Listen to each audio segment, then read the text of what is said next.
We've entered a period in history in which competition between countries has sharpened profoundly.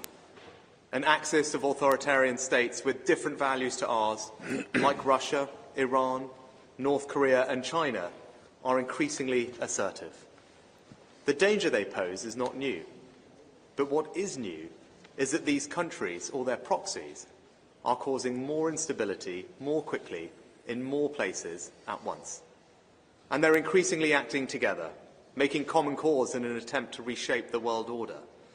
Now, I know there are some people that will think these are faraway problems, but they are not. They pose real risks to the United Kingdom's security and prosperity. Russia has already poisoned people on British soil with chemical weapons, caused energy bills to soar, weaponised migration, and sent technology to Iran in exchange for weapons, like the Shahid drones that I saw myself are wreaking such devastation in Ukraine.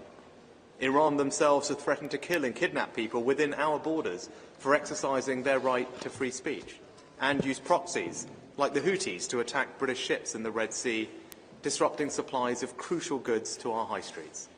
North Korea, too, is supplying munitions and artillery to Russia, and their hackers have targeted British businesses and the NHS. And Chinese state-affiliated actors have conducted malicious cyber campaigns against British MPs.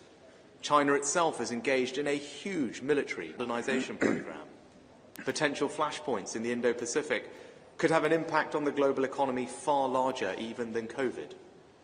And China is increasingly working with others to try and reshape the world, including their so-called unlimited partnership with Russia. So the new assertiveness of these authoritarian states far from our shores must concern us, because they are increasingly acting together against the fundamental values that we all hold dear of democracy, freedom, and the rule of law. Now, we must not overstate the danger. We're not on the brink of war, and nor do we seek it. And people should feel reassured that the UK's armed forces are some of the most professional, well-trained, well-equipped and battle-ready in the world.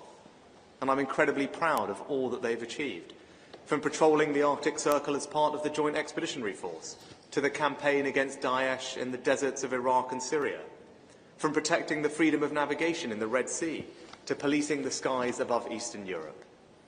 And just look at the investments we've made in the last decade. £40 billion in the British Army, who proudly provide one of NATO's strategic reserves, with 16,000 troops deployed to Europe this year. The Royal Air Force, equipped with new Typhoons, Chinooks, F-35s, with the GCAP programme delivering new fighter jets with Japan and Italy.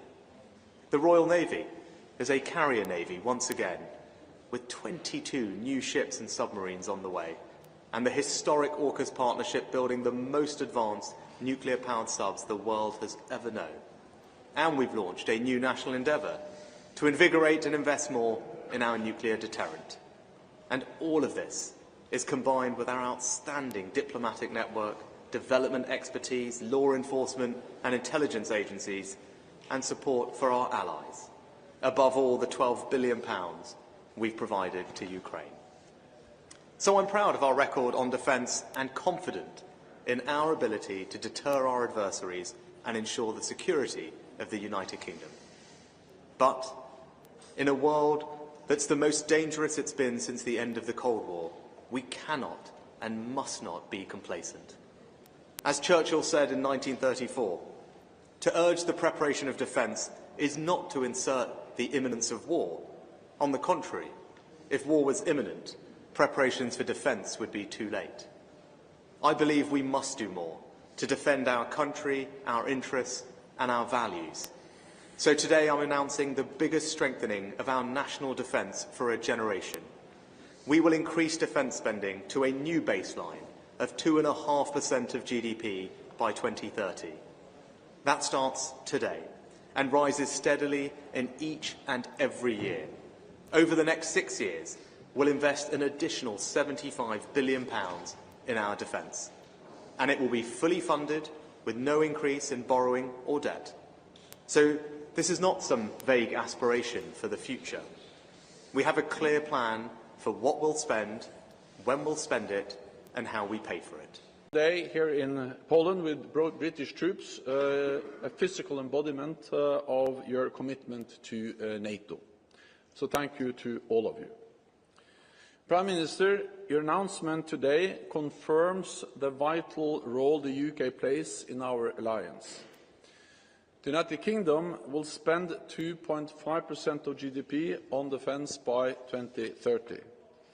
Allies agreed at our summit in Vilnius last year that 2% is a minimum. And once again, the UK is leading by example. Just as you did in 2014, after the illegal annexation of Crimea, when you were one of the first allies to provide training and military support to Ukraine. And after the full-scale invasion in 2022, you stepped up significantly, training thousands of Ukrainian soldiers and providing billions of pounds of military assistance. And today, your announcement of additional support, including more ammunition, air defence and deep precision strike capabilities, shows once again the British people's commitment to Ukraine. I welcome your cast iron commitment to continue these levels of support to Ukraine for as long as needed.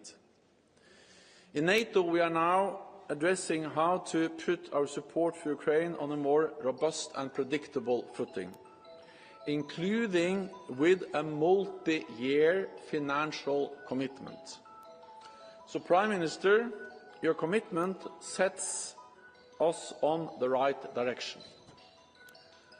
I also welcome that other allies are taking action, not least Poland, which provides key capabilities to Ukraine and hosts 1 million Ukrainian refugees.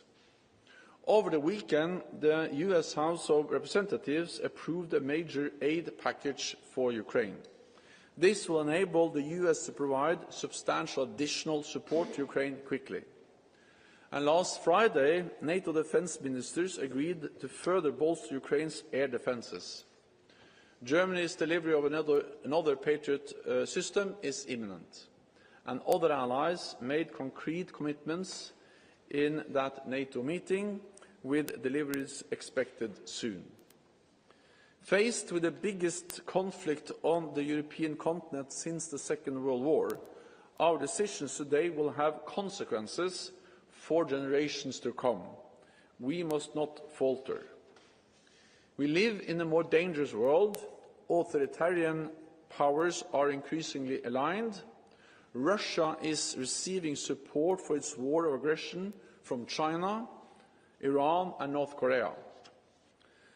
This reminds us that security is not regional, security is global, and we must work with our like-minded partners around the world to preserve and protect transatlantic security. NATO is a defensive alliance. We do not seek conflict with Russia, but we will keep our 1 billion people safe.